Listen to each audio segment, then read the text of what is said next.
Hi friends, ఈరోజు mushroom curry చేస్తున్నాం. చూడండి వీడియో. ఫస్ట్ జీడిపప్పు తీసుకొని జీడిపప్పు వాటర్లో నానబెట్టుకొని ఉంచుకోండి. కొంచెం టమాటాలు, పచ్చిమిరకాయలు, అల్లం గిల్లి మంచిగా కట్ చేసుకొని పెట్టుకోండి. మష్రూమ్ని తీసుకొని ఆ లేయర్ పోయేటట్టు మంచిగా కడుక్కోండి, ఉసుకన్నది లేకుండా. తీసుకొని ఒక ప్లేట్లోకి పెట్టేసుకోండి కడుక్కొని మంచిగా.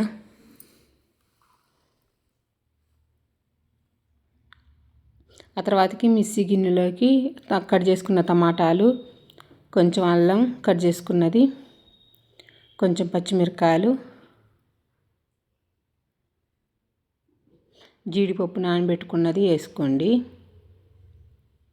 కొంచెం ఎల్లిపాయలు కూడా వేయండి. 2 ఇలాచీ వేయండి. 3 లవంగాలు వేసుకోండి. కొంచెం మిరియాలు వేయండి. కొంచెం పెరుగు వేసుకోండి. కొంచెం 4 ఎండుమిర్చి వేసుకోండి కట్ చేసుకొని.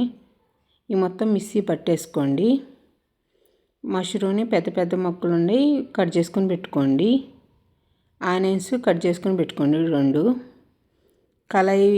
కళాయి పెట్టి కళాయిలో ఆయిల్ వేసి ఇటెక్కినాక మష్రూమ్ని 2 మినిట్స్ దాకా ఆయిల్లో వేయించుకోండి.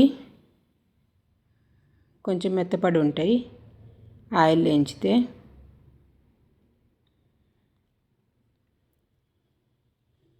కొంచెం 2 మినిట్స్ దాకా వేగినాక ఒక ప్లేట్లోకి తీసేసుకోండి. అదే ఆయిల్లోకి ఆనియన్స్ కట్ చేసుకొని పెట్టుకుని వేసుకోండి.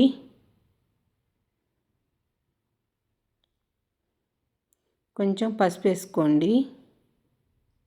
కొంచెం మగ్గినాక జీలకర్ర పౌడర్ వేయండి. కొంచెం ధనియాల పౌడర్ వేయండి. కారం వేసుకోండి.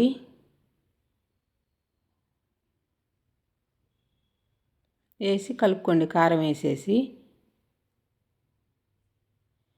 మనం పేస్ట్ పట్టుకున్నది దాంట్లోకి వేసుకోండి. వేసి మంచిగా కలపండి.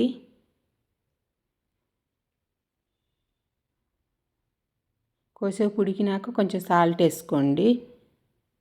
సాల్ట్ వేసుకొని మంచిగా చెంచాతో పెట్టి మంచిగా కలపండి. మూత పెట్టి వదిలేయండి కొద్దిసేపు దాకా ఉడికిద్ది.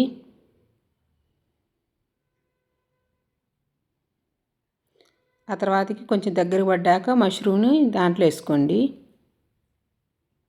కర్రీలోకి వేసుకోండి. కొద్దిసేపు మూత పెట్టి ఉడకనియండి.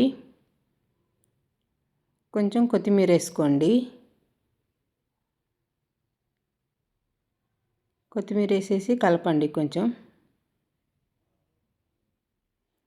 ఒక లెమన్ పిండి ఉంచుకోండి. కొంచెం లెమన్ వేయండి. కొంచెం వేసుకోండి, లేకపోతే పుల్లగా ఉంటుంది ఎక్కువ వేస్తే. మంచిగా కలుపుకోండి. లాస్ట్కి కొంచెం కస్తూరి మేతి వేయండి. వేసి మంచిగా కలుపుకోండి.